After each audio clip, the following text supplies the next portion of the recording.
Okay, guys.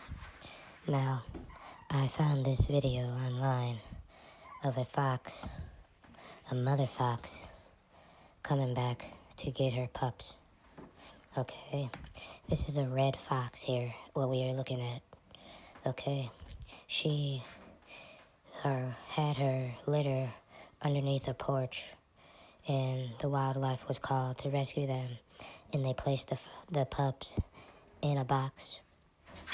So, now, usually, foxes dig because they eat earthworms, cutworms, caterpillars, or slugs out of the ground. So that's why they usually dig, but that's not the case right here. Her puppies are in the box. She was actually digging for a couple reasons. Either she was digging to startle a predator to see if she's looking up. She's checking to see if there's any hawks in the area to make sure it's safe. But one reason foxes dig like that is because the fertilizer sometimes can be blood-based or bone-based fertilizer that is applied to urban areas.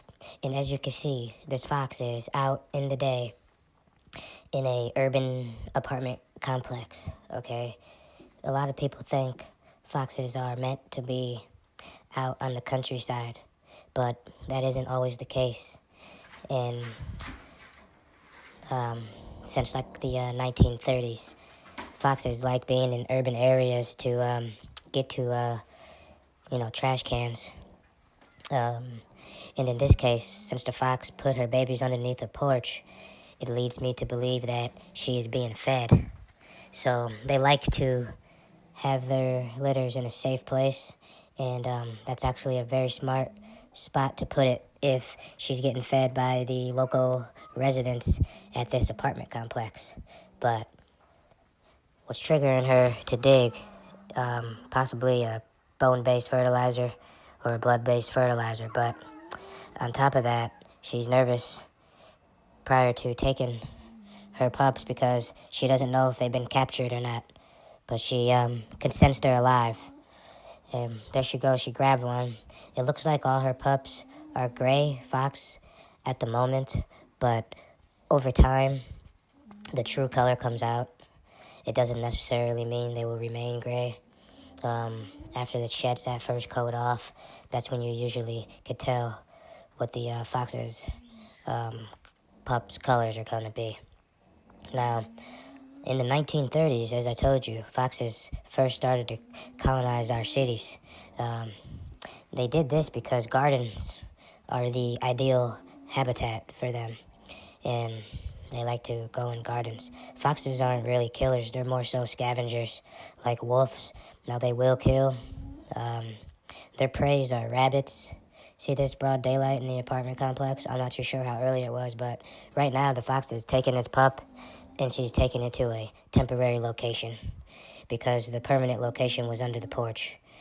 Now, she's going to come back and get all of her babies, but she's going to try to find another, after this temporary spot, she's going to try to find another permanent spot, another ideal habitat, okay?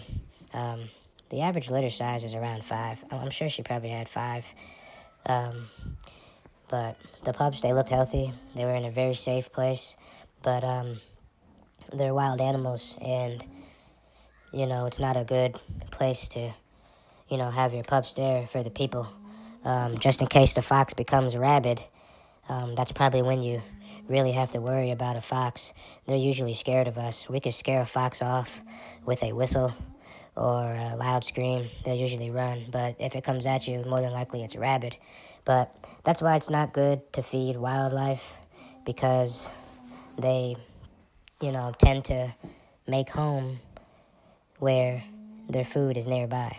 So, like I said in the beginning, this fox, how comfortable it is, it leads me to believe that she's being fed. And how closely she placed her pups underneath the porch is another sign that she was being fed. So let's try not to feed wild animals. I said foxes are usually scared of people, but if they are rabid, that is not always the case. So let's be smart and not feed the fox. As I said before, they are scavengers. So they're opportunist eaters. Whenever they have the opportunity to eat food, they will. And if it's being fed to them, they most definitely will come back. We have this problem in multiple urban apartment complexes up here in the Midwest as well.